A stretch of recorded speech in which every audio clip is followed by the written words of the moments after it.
10 kosakata N3 part 4 bersama saya Sutrisno. Di video kali ini saya akan melanjutkan pembahasan mengenai kosakata yang sering muncul dalam level bahasa Jepang N3.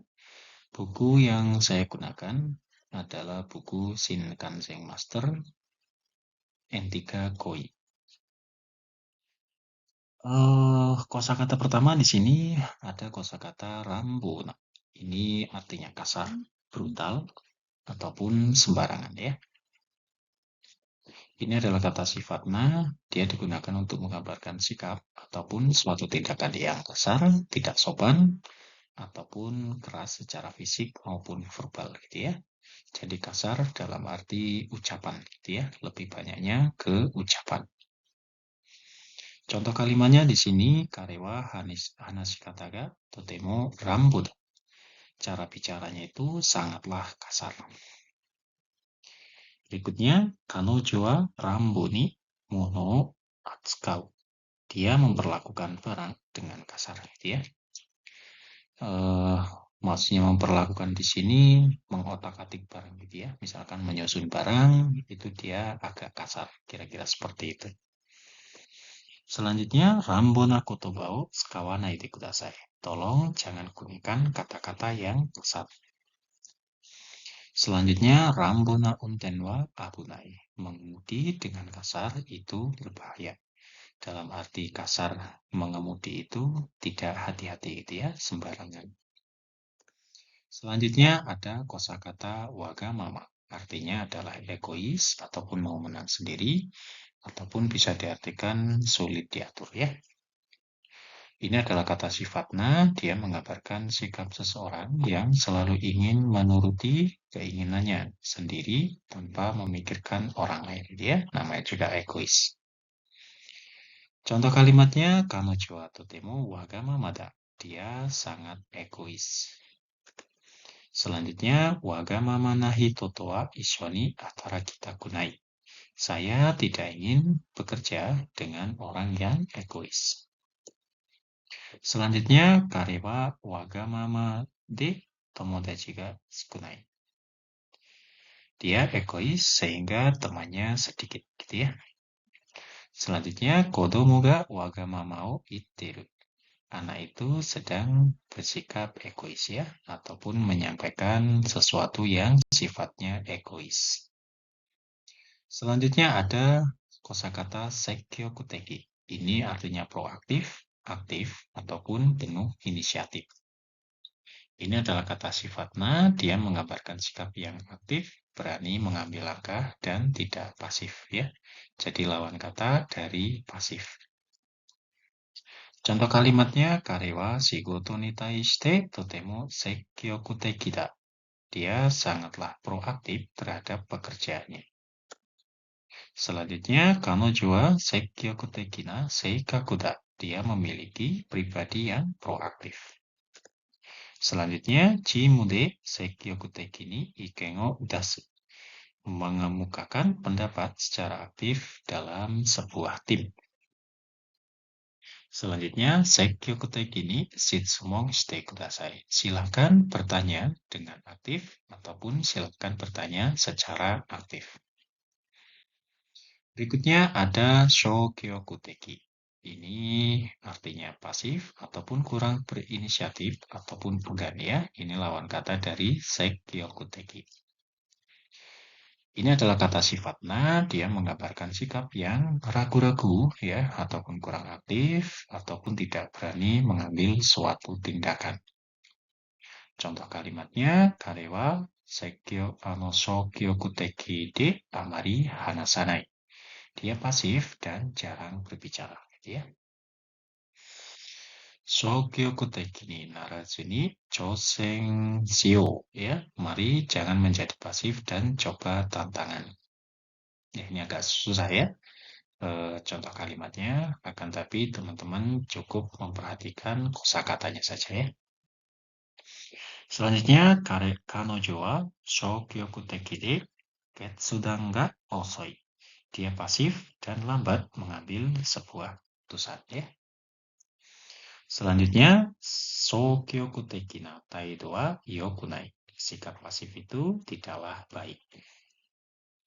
Selanjutnya, ochitsuita. Ini artinya tenang, ataupun terkendali, ataupun bisa diartikan yang dewasa ya, pemikiran yang dewasa.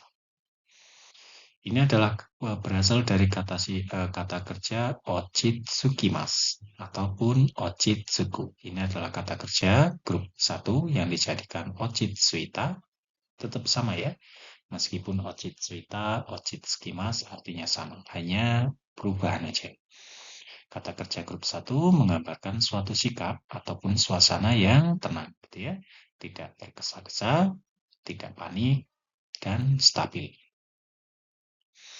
Contoh kalimatnya, Kanojo wa ochitsuita seikaku da. Dia punya kepribadian yang tenang.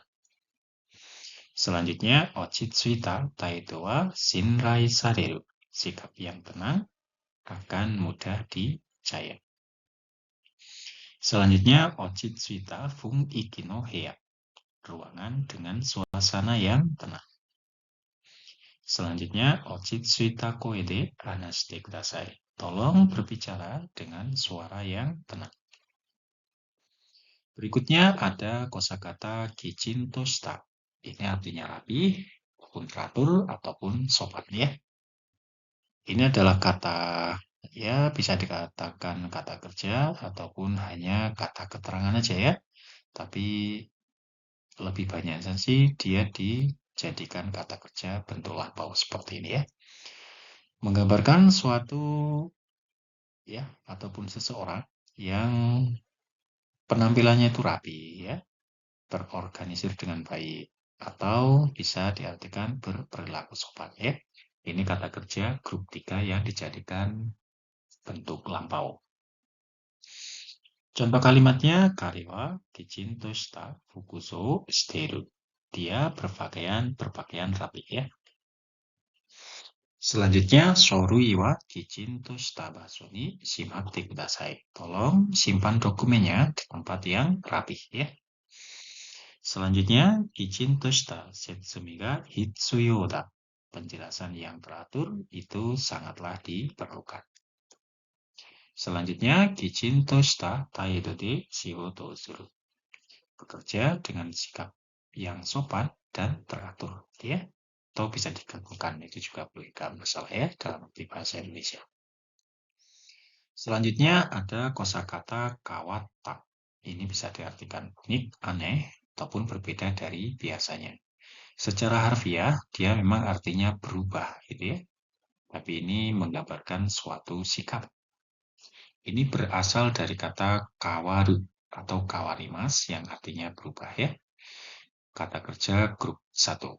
Menggambarkan sesuatu ataupun seseorang yang tidak biasa ya, biasanya unik atau berbeda dari yang secara umum gitulah. Contoh kalimatnya karewa kawatta shumi o motteru. Dia memiliki hobi yang unik gitu ya. Uniknya itu mengarah yang berubah-ubah, kira-kira seperti itu. Selanjutnya kanojo wa kawatta kangai kata o suru. Dia punya cara berpikir yang berbeda, berubah-ubah gitu ya. Selanjutnya, kawatta iro no fuku kitiru ya. Dia memakai pakaian dengan warna yang aneh, yang unik gitu ya, berbeda dari biasanya. Selanjutnya, kawatta ryorio tapi temitai. Saya ingin mencoba masakan yang unik gitu ya. Bisa diartikan seperti itu. Selanjutnya ada kosakata omoiyari ga aru. Punya sifat perhatian ataupun pengertian ya. Perhatian dan pengertian. Ini adalah kata kerja ya, karena belakangnya ada aru. Nanti ini kata kerja grup 1 ketika dirubah ya menjadi omoyariga arimas ya. Ini digunakan untuk menggambarkan seseorang yang peduli, memahami perasaan orang lain ya, menunjukkan empati dan sebuah kebaikan hati. Contoh kalimatnya, kare wa omoiyari ga aru hito desu. Dia adalah orang yang penuh perhatian. Selanjutnya, sensei wa itsumo omoiyari ga aru kotoba o kakete kureru. Guru selalu mengucapkan kata-kata yang penuh perhatian. Selanjutnya, omoiyari ga aru kodo ga taisetsu da. Tindakan yang penuh perhatian itu sangatlah penting. Selanjutnya, omoiyari ga aru tomodachi ga hoshii. Saya ingin teman yang pengertian. Gitu ya. Selanjutnya, yumoa ga aru. Punya rasa humor ya. Ini pun sama karena belakangnya ada kata aru. Dia kata kerja grup 1. Digunakan untuk menggambarkan seseorang yang lucu atau punya kemampuan membuat suasana itu jadi ceria dengan lelucon ataupun sikap santai yang dimilikinya. Contoh kalimatnya di sini, karewa yumoa ga aru hito da. Dia adalah orang yang humoris. Selanjutnya, sensei wa yumoa ga aru jugyo suru. Guru memberikan sebuah pelajaran dengan humor, ya, atau pelajaran yang isinya itu ada humornya. Selanjutnya, kanojo wa yumoa ga aru seikaku wa miryoku teki da. Kepribadiannya itu yang humoris sangatlah menarik. Selanjutnya, yumoa ga aru hanashikata ga suki desu. Saya suka cara bicaranya yang penuh humoris. Selanjutnya ada kosakata yuki ga aru, memiliki keberanian. Ini pun sama karena kata belakangnya adalah aru, maka dia bisa dikatakan kata kerja grup 1 ya, yang arimasu. Digunakan untuk menggambarkan seseorang yang berani menghadapi suatu tantangan, ya, takut yang kecil gitu ya. Kemudian bertindak dengan penuh keberanian ya. Contoh kalimatnya karewa yuki ga aru hito desu. Dia adalah orang yang berani. Selanjutnya yuki ga aru tomodachi o sonkei suru. Saya menghormati teman yang berani. Selanjutnya, shippai shite mo yuki ga aru koto ga taisetsu da. Meskipun gagal, berani itu penting. Selanjutnya, yuki ga aru kodo toro. Mari kita ambil sebuah tindakan dengan penuh rasa berani. Oke, terima kasih banyak teman-teman yang sudah menonton, memperhatikan, mendengarkan. Ya, jika teman-teman ada pertanyaan, silakan boleh diajukan di kolom komentar ataupun boleh kirim pesan WhatsApp ya di nomor telepon yang tertera di sini. Terima kasih. Kita lanjut ke video berikutnya.